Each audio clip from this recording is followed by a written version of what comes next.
오늘 말씀은 특별히 저에게 이 하시는 경고와 채찍의 말씀, 또 우리 성도들 중에는 이 신앙의 연수가 오래되시고 흔히 말하는 직분자, 그러니까 장로님, 권사님, 안수집사님급들이 좀 경고와 채찍으로 들어야 될 말씀입니다. 예.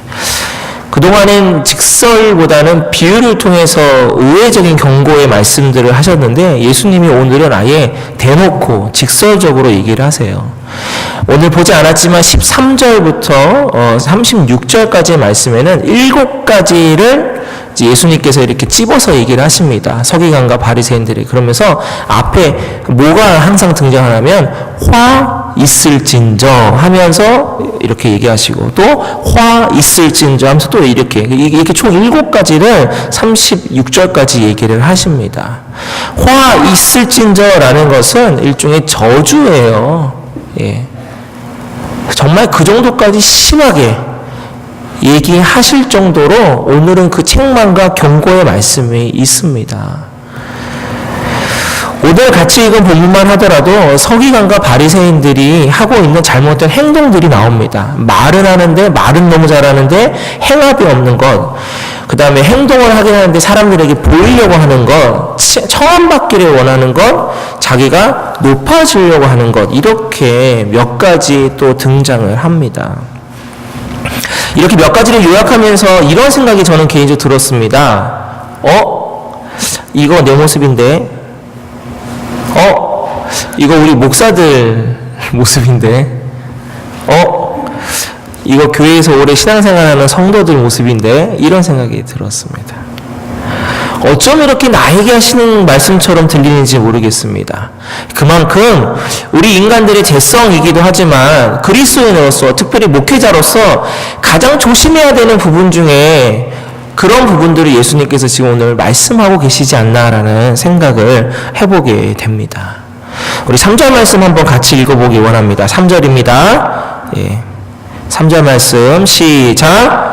그러므로 무엇이든지 그들이 말하는 바는 행하고 지키되 그들이 하는 행위는 본받지 말라. 그들은 말만 하고 행하지 아니하며, 이렇게 되어 있습니다.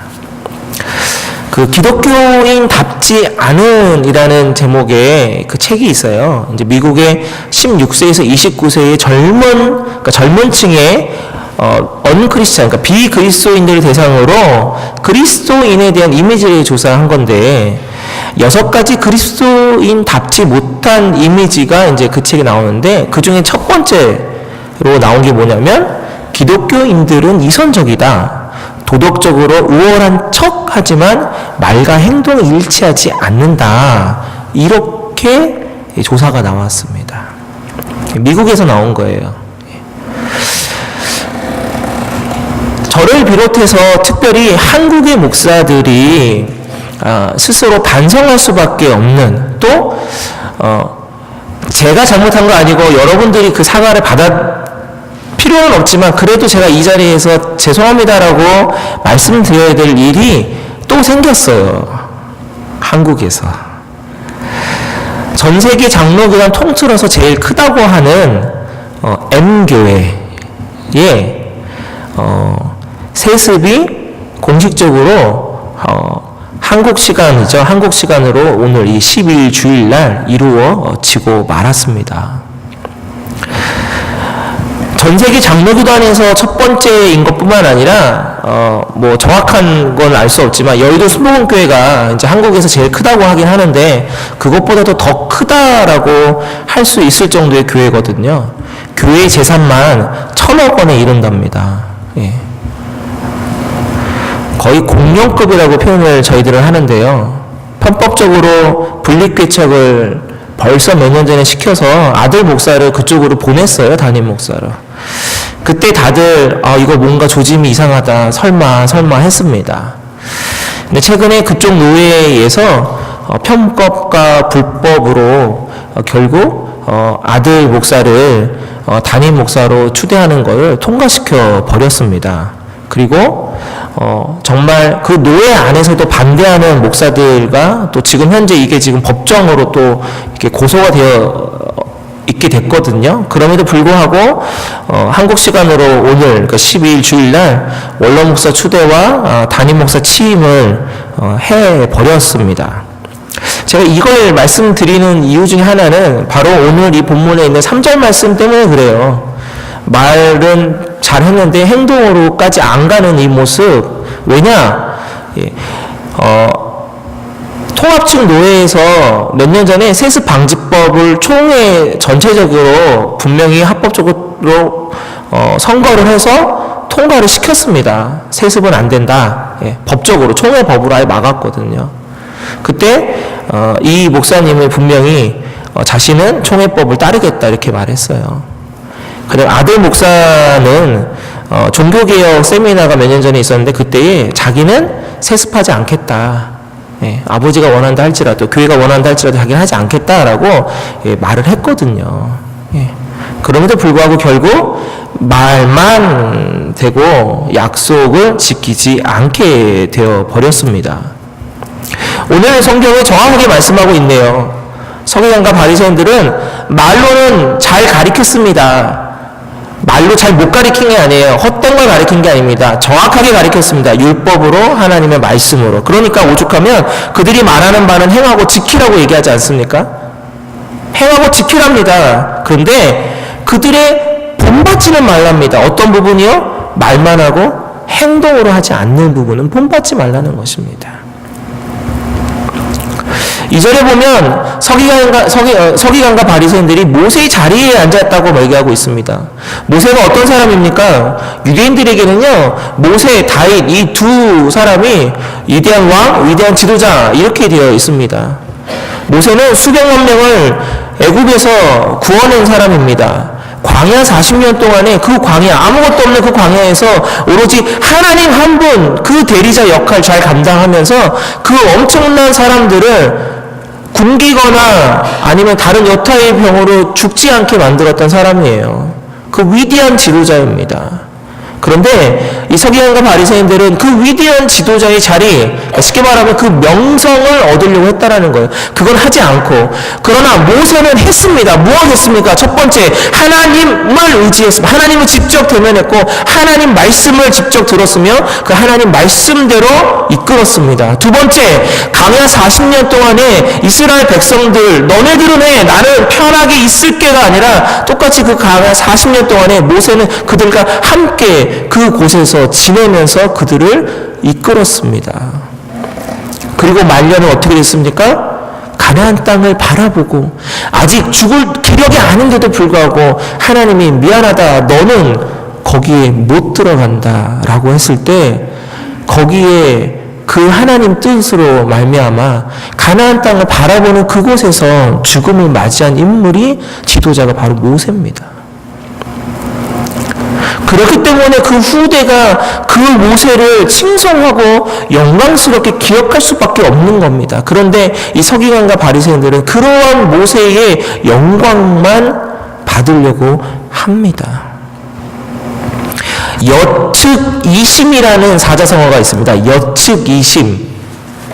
여측이 뭐냐면 이게 명사로 화장실 갈 때라는 뜻입니다. 그러면 이게 뭔 말인지 감이 오시죠?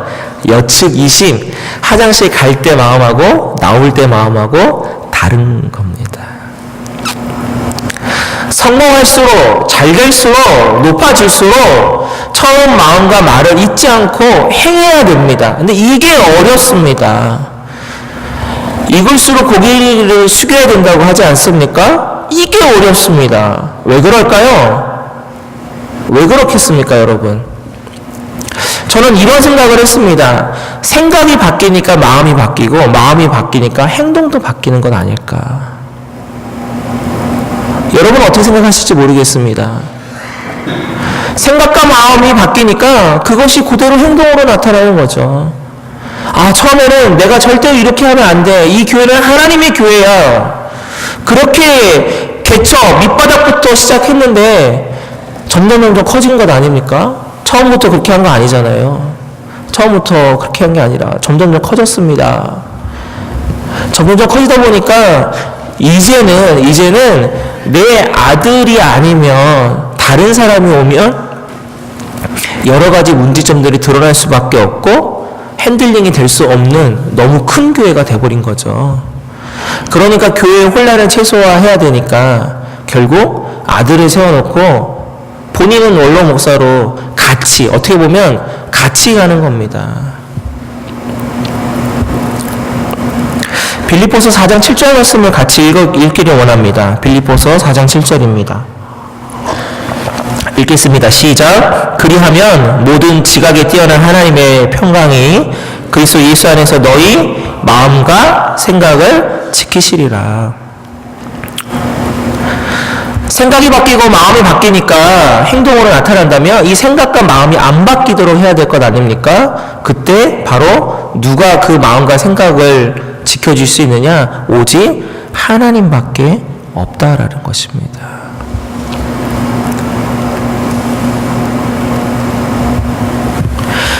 사람이 하루아침에 갑자기 잘못되어지는 경우는 거의 없습니다. 자신도 모르는 사이에 아주 조금씩 잘못되어지죠. 어떠한 사건을 해결하는 순간, 어떤 사람과의 관계성을 해결하는 순간 그것 때문에 자신의 생각과 마음이 바뀌어가기 시작하고 그것이 행동으로 바뀌어가는 겁니다. 그래서 내 자신을 내가 똑바로 가고 있는지 잘 모를 때가 많습니다. 그렇기 때문에 내 자신을 내가 보기가 힘들기 때문에 상대방이 나를 보는 것이 만약에 달라져 있다면 어떻게 보면 그것이 맞는 겁니다. 5절 말씀 볼까요? 5절 말씀에 보면 경문띠하고 옷술이 나옵니다. 경문띠를 넓게 하며 옷술을 길게 했다라고 나옵니다. 경문과 옷술이 왜 문제가 되나 궁금하시죠? 경문은 뭐냐면 조그만 상자입니다, 여러분. 작은 상자인데 이 속에 출애굽기 13장 1절에서 16절, 신명기 6장 4절에서 9절, 신명기 6장 11절, 신명기 6장 13절에서 21절에 대한 그 네 가지 성경 구절을 양피지 조각으로 들어가 있는 걸 진짜로 그 조그만 상자에 넣고 그거를 바리새인들은 왼팔 안쪽이나 이마에 이렇게 붙이고 다녔습니다. 근데 이걸 뭐라고 하냐면 넓게 했다라고 되어 있죠? 쉽게 말하면 이 상자를 더 크게 만든 겁니다. 왜 크게 만들었을까요, 여러분? 잘 보라고. 예. 나는 이런 사람이라고 크게 만든 겁니다. 옷술이 나와요, 옷술. 옷술은 이렇게 보시면 돼요. 옷 있으면 여기 이렇게 술 달린 거, 이걸 말하는 거거든요, 옷술. 그럼 요거에 또 기원이 있어요. 민수기 15장에 나옵니다. 민수기 15장에 보면 하나님께서 옷에 이렇게 청색실로, 그러니까 여기 이제 흰색과 청색을 섞었는데 청색실로 이렇게 하라고 나와요. 이유가 왜 그러냐면 이걸 보면서 내가 너의 하나님, 너희가 하나님의 백성임을 기억하라. 거룩하게 살라고. 기억하라 이겁니다. 보면서. 이러한 의미가 있는데 이 사람들은 옷술을 또 어떻게 했다고요? 길게 했어요. 길게. 왜요? 잘 보이라고. 예. 하나님이 경문의 말씀, 그 중요한 말씀을 보관하라는 의미는 그 말씀대로 살아가는 걸 기억하라는 의미고, 옷술을 달게 만드신 건 거룩한 백성으로 살아가라고 기억하라고 하는 거지, 남들에게 나 이런 사람이야 라고 하면서 잘 보이게 하라는 의미가 결코 아닙니다. 또한 6절 말씀에 보니까 자리가 또 나와요. 자리 문제가 나옵니다. 잔치의 윗자리, 해당의 높은 자리가 나와요. 잔치의 윗자리는 지금만 말하면 이제 세속적인 영광을 말하는 것이고, 해당의 높은 자리는 종교적인 명예를 말하는 겁니다.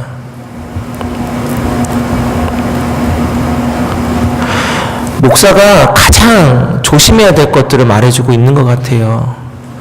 목사는 교회 안에서의 명예욕도 분명히 거부해야 되지만 세상 바깥에서의 명예욕도 거부해야 됩니다. 근데 큰 교회 목사님들 보면 거의 대부분 세상하고 뗄 수 없는 관계가 많이 되어 있어요. 특별히 정치, 그 다음에 재계.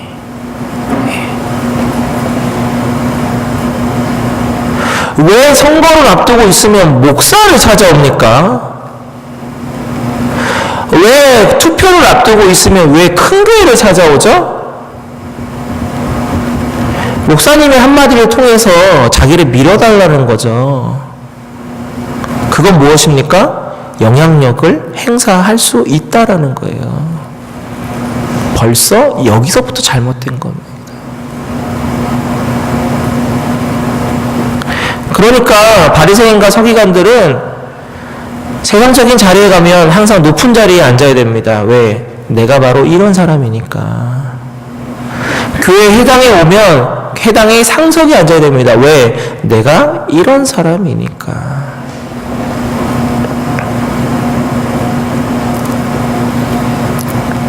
또한 뒤를 이어서 또 얘기합니다. 바리새인과 서기관들은 공공장소에서 사람들에게 인사받기를 즐겨했답니다. 예. 이 말은 자신의 우월성을 인정받고 싶은 거예요. 그러면서 더 자세하게 나옵니다. 사람들이 자기를 랍비라고 부르도록 했습니다. 랍비 선생님. 근데 여러분 기억하셔야 될 게 있어요. 서기관하고 바리새인은 종교인은 아니에요. 제사장은 아니에요. 예. 근데 랍비라고 부르기를 원했어요. 더 심각한 건 뭐냐면 랍비라고 부르지 않는 사람한텐 신적 위험을 이스라엘로부터 떠나게 하는 자라고 협박까지 했대요. 또 랍비를 뛰어넘는 또 얘기가 나오는데 아버지라고 불렀대요. 아버지. 여기서 말하는 아버지는 아버지만큼의 권위와 위엄을 상징하는 겁니다. 자, 성경을 한번 찾아보려고 해요. 열왕기 하 2장 12절입니다. PPT 보겠습니다. 열왕기 하 2장 12절이에요. 같이 읽겠습니다. 자, PPT 보시고요. 시작. 엘리사가 보고 소리 지르되 내 아버지여 내 아버지여 이스라엘의 병거와 그 마병이여 하더니 다시 보이지 아니하는지라. 이에 엘리사가 자기의 옷을 잡아 둘로 찢고. 엘리야가 승천하는 장면에서 그 제자였던 엘리사가 아버지여 아버지여 부르는 거예요. 그러니까 그때 당시에 위대한 스승을 명칭할 때 아버지라는 표현을 했어요. 영적인 아버지로. 족장들도 간접적으로 아버지라고 불렸고요. 그 당시에 또 특별히 예수 시대의 유명한 랍비들은 아버지라고도 불렸답니다. 또한 수도사들이나 사제들도 이걸 이어받았는데요. 아봇이라는 명칭이 있거든요. 이게 대수도원장을 뜻하는 건데 대수도원장, 아봇이라는 대수도원장, 이게 아람어의 의미의 아버지라는 의미의 아바에서 기원된 거래요. 그러니까 대수도원장은 아버지라는 뜻을 갖고 있다는 거죠. 근데 오늘 예수님이 어떤 인간도 아버지라고 부르지 말아라. 이거는 바로 교회 안에 있는 계급에 대한 부분을 경고하고 있는 겁니다. 우습지 않아요? 여러분 저한테 아버지라고 불러야 돼요.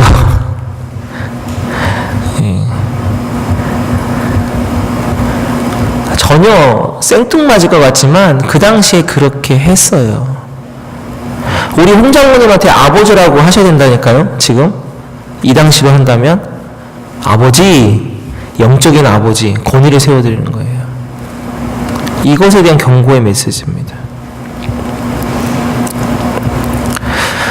지금 교회 안에도요, 엉뚱한 부분에서 자신을 드러내거나 하는 그러한 모습들이 있어요. 앞에 제가 이 목사들의 이런 모습들을 고백했다면 지금은 여러분들 성도들의 모습을 하나 얘기하려고 해요. 종신대학교 교수셨고 지금 현재 그 대구 동신교회 담임 목사이신 권성수 목사님이 하셨던 말씀 중에 이런 게 있어요. 본인의 그 교회에서 그 제자 훈련에 대한 무슨 이렇게 비슷한 그런 세미나를 개최하셨나 봐요. 그러면서 이제 자기가 강의를 하고 이렇게 시범을 보이는 그 자리에서 소위 제자 훈련에 이렇게 한 출신인 어떤 사람이 손을 들고 목사님 그렇게 하는 건 아닙니다. 목사님 틀렸습니다. 이렇게 한 거예요. 그 세미나에는 자기 교인들뿐만 아니라 수많은 그 사람들이 와가지고 하는 그 자리인데, 거기서 배웠다고 하는, 자기가 이제 오리지널 그 제자훈련 받았다 이거죠. 거기서 그렇게 한 거예요. 얼마나 민망하고 무안했을까요? 설사 정말 아주 잘못된 걸 얘기하지는 않았을 거라고요. 자신이 배우고 했던 거와 방법이나 조금 달랐겠죠. 그래서 이분이 그 사건 이후로 심각한 고민에 빠지시고, 이제 교수 출신이잖아요. 이제 연구를 한 거예요. 어쩌다가 이렇게 됐나? 어쩌다가 이 제자훈련이 이렇게까지 되고 성도들이 어떻게 이렇게 된 건가? 연구를 했대요. 그랬더니 성경에서 나오는 진짜 제자의 훈련은 이거래요. 예수님의 긍휼, 자비, 연민, 공감, 사모하는 마음, 사랑하는 마음, 이게 진짜 제자 훈련에 담겨져 있는 뜻이라는 거예요. 그런데 지금 그 한국 교회에서 하고 있는 그 제자 훈련은 말씀을 암송하는 기술, 말씀을 적용하는 기술, 큐티하는 기술, 소급을 인도하는 기술, 이런 기술적인 것들만 전수하기 때문에 오히려 가장 중요한 의미를 놓쳐버렸다는 거죠. 쉽게 말하면 이거예요. 내가 몇 주 과정, 내가 이거 수료했다 이거죠. 그 다음에 내가 그 다음 단계엔 또 이거 수료했다 이거고요. 그 다음에 내가 또 이거 수료했다 이거예요. 마치 초등학교 졸업, 중학교 졸업, 고등학교 졸업, 대학교 나온 사람 꼭 그런 거 같은 거예요. 오히려 더 많이 훈련받고 더 많이 배우면 배울수록 어떻게 될까요? 오늘 말씀처럼 더 낮아지고 겸손하고 고개를 숙여야 되는 것입니다. 솔직히 제가 소그룹을 인도하고 저도 제자훈련을 해보고 성경 공부를 인도해보고 했지만 제 안에 해이 드는 게 하나 있어요. 다는 아닙니다. 그 중에 정말 퍼센트로 재면은 소수긴 한데, 소수라서 이게 문제인데 오히려 이게 다수가 되어 있는데 반대로 소수만 은혜를 받고 진짜 변화가 되고요. 나머지 다수는 그냥 일종의 우리 교회는 이거를 이렇게 이수해야지만 뭐 예를 들어서 안소집사 후보가 되고 권사사 후보가 되고 장로 후보가 되니까 그러한 뭐 되기 위한 단계로 생각하는 경우들이 많고요. 또 그거를 이수한 사람과 이수하지 않은 사람들의 그런 괴리감도 있고요. 이수했지만 배웠지만 그 긴 시간 동안 함께 했지만 전혀 바뀌지 않는 그러한 모습들도 많이 보게 됩니다. 저는 그래서 이 권성수 목사님이 하신 이 부분을 저는 솔직히 개인적으로는 공감합니다. 과연 올바른 제자훈련, 올바른 소그룹이 무엇인가 라는 것에 대해서 대단히 많이 고민하는 부분입니다. 그래서 더욱더 제가 무엇인가를 가리키는 것을 두려워하는 것 같아요. 제가 잘 못하는 부분도 분명히 있겠지만 제가 두려운 것이 그런 부분입니다. 20대 때부터 사역하면서 담임 목사님이 인도하시는 그런 부분들, 또 모든 부교육자들이 다 하나씩 맡아서 했던 그런 부분들을 사역하는 교회마다 봤지만 잘 변하지 않는 그런 모습들을 보면서 회의 아닌 회의를 좀 제가 많이 갖고 있는 편이에요. 그렇기 때문에 이왕이면 무엇인가를 더 잘해야 되는데 라고 하는 그러한 두려움이 좀 있는 것 같습니다. 제 안에. 여러분은 어떠십니까? 혹시 신앙의 연수가 오래되면 될수록 무엇인가를 더 하나 더 알면 알수록 여러분 정상적인 사람의 모습은 머리는 작고 어깨가 더 넓고요. 몸이 이렇게 가야 되거든요. 근데 배우기는 많이 배우고 기술은 많이 익혔는데 그것이 섬김과 행동으로 나타나지 않으면 어떻게 될까요? 머리는 이만하고 몸은 더 작은 기형적인 모습이 되는 거예요. 왜? 머리로 든 건 많잖아요. 배운 건 많잖아요. 안 건 많잖아요. 근데 행동은 안 하잖아요. 오늘 예수님은 이걸 꼬집으신 겁니다. 11절, 12절 말씀 같이 읽겠습니다. 마지막 이제 11절, 12절 말씀입니다. 시작. 너희 중에 큰 자는 너희를 섬기는 자가 되어야 하리라. 누구든지 자기를 높이는 자는 낮아지고 누구든지 자기를 낮추는 자는 높아지리라. 여러분, 오늘 인정받고 싶은 마음을 내려놓으셔야 됩니다. 그래야 진정한 내가 보입니다. 그래서 오늘 제목을 자기 부인이라고 했어요. 나 자신을 부인합니다. 내려놔야 됩니다. 그때 비로소 진짜 내 모습이 보이기 시작하는 겁니다. 내가 못났기 때문에, 내가 진짜 못났고 부족하기 때문에 내려놓는 게 아니에요. 내가 충분히 할 수 있지만 내려놓는 거고, 내가 잘났지만 내려놓는 겁니다. 그런데 우리는 이걸 잘 못하죠. 왜냐? 사람들로부터 쉽게 보일까봐, 가볍게 보일까봐, 나를 무시할까봐, 열등하게 보일까봐, 그런 것들이 두렵습니다. 그래서 없어도 있는 척, 정말 아무것도 없어도 나 아닌 척, 우리는 그렇게 살아갈 때가 너무나도 많습니다. 메이크업, 명품, 사람들 왜 그거 합니까? 자기만족이죠. 또 다른 사람이 나를 보는 기준점 때문입니다. 우리는 어떻게 살아가면 될까요? 그리스도인은 무엇일까요? 목사는 뭘까요? 오늘도 말씀의 결론 앞에서 또 많이 고민을 했습니다. 그런데 한 가지는 분명하게 나오더군요. 우리는 주님 한 분만으로 충분한 사람들이라는 것입니다. 그리고 그 주님을 닮아가려고 하는 것이 바로 우리들이 되어야 된다라는 것이죠. 예수님이 친히 자기 자신을 낮추셨습니다. 바로 우리를 위해서 자세를 낮추셨습니다. 가장 낮은 곳으로 오셨습니다. 사람들의 인정과 박수 소리에 연연하지 않으셨고요. 자신의 사명의 길을 묵묵히 걷다가 마지막 섬김과 희생, 모든 것을 다 주시고 가셨습니다.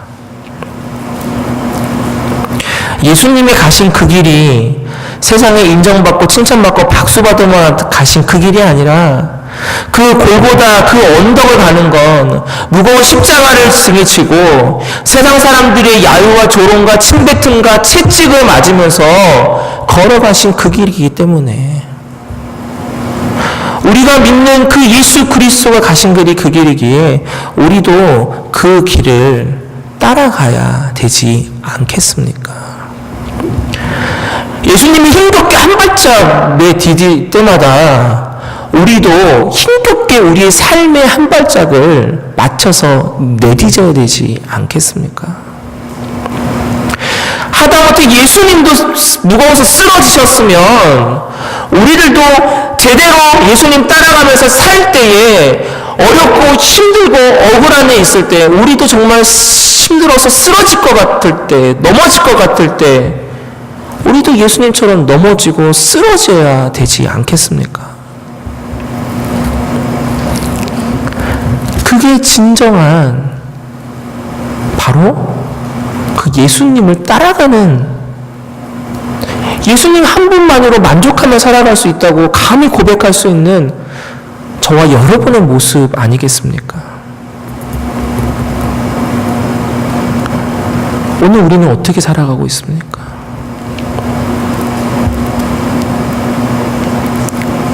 여러분 어떻게 살고 계시죠?